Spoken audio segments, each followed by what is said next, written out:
Okay, here's a thought experiment for you. What if I told you that your name, the one you use every single day, isn't actually yours?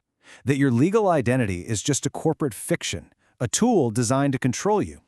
Today, we are diving into a really radical worldview that's going to challenge pretty much everything you thought you knew about who you are.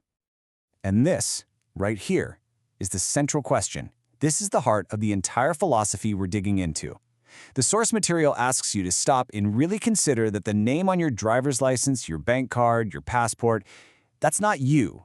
Nope, it's something else entirely. So to wrap our heads around all this, we're going to follow the author's logic in 4 parts. First up, we'll get into this idea of a secret dual identity. Then we'll look at the system of control that this duality supposedly creates. After that, we'll check out the guide's very specific steps to break free.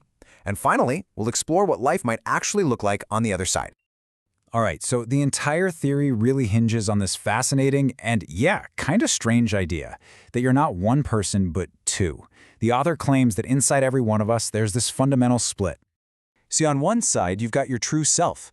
This is your spirit, your core, the part of you that operates from a place of peace, truth, and honor. But then, there's the programmed ego. The source directly links this to our primal reptilian brain, the part that just reacts with fight, flight, or freeze. And the author's big claim is that understanding this internal tug of war is the key to unlocking everything else. And that brings us to the big one, the name. According to this guide, it's not you. It's a completely separate legal fiction, and you'll notice it's always written in all caps. It's treated as property, or chattel, which is just an old-school legal term for a personal possession. And here's the kicker. The author claims this piece of property doesn't belong to you. This quote right here gets us to the main metaphor of the entire guide. The argument is that you, the living, breathing person, you're the ventriloquist. And the name? That's your puppet. You're basically forced to speak for it, act for it, make it seem real. But it's just a construct. And according to the author, that's the whole game. So, where does all this begin? Well, according to the guide, it starts the second you're born. Your birth certificate isn't just a happy record of your arrival. No, it's framed as a receipt of sale. This is the document that supposedly transfers ownership of your legal name to a corporate entity the author just calls the Crown. So, from day one, your legal identity is effectively treated as property. Okay, so you've got this core concept of the name.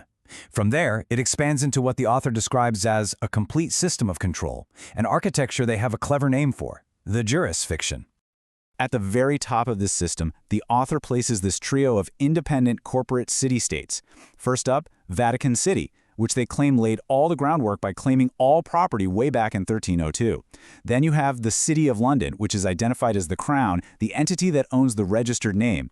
And finally, you've got the District of Columbia, which is described as the system's military and enforcement arm. So how are you kept in this system?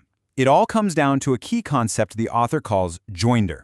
Now, this is any act where you, the living being, agree to be attached to the fictional name. And just think about how often this happens. Every time you give an address, sign for a registered letter, or flash your ID, you are, in their view, performing an act of joinder. And from this perspective, the tools of control are literally all around us, just disguised as normal everyday things.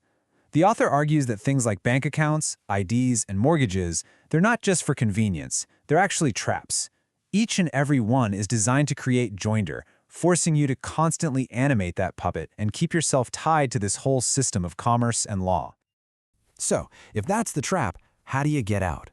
Well, the guide lays out a very specific, very detailed, step-by-step process for what it calls letting go of the name and reclaiming your freedom.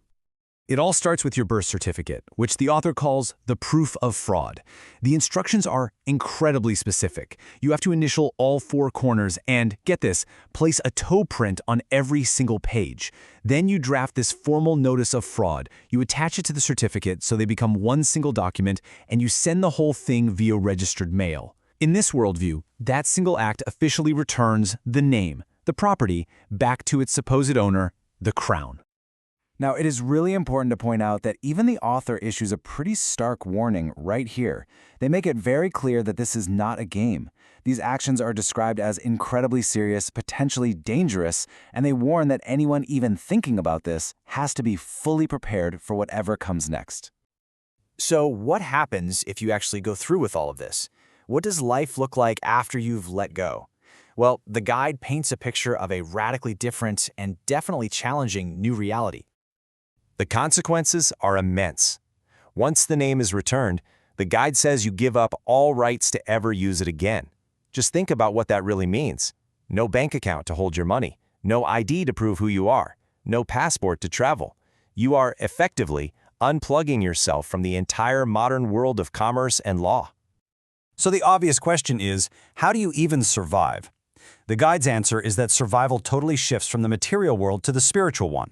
It claims you'll be provided for through necessity, and that you'll receive gifts from unseen forces. Life becomes an exercise in pure faith, a belief that some source creator will provide, and that ultimately you become your own savior. In the end, the guide leaves you with a really stark choice, as you can see.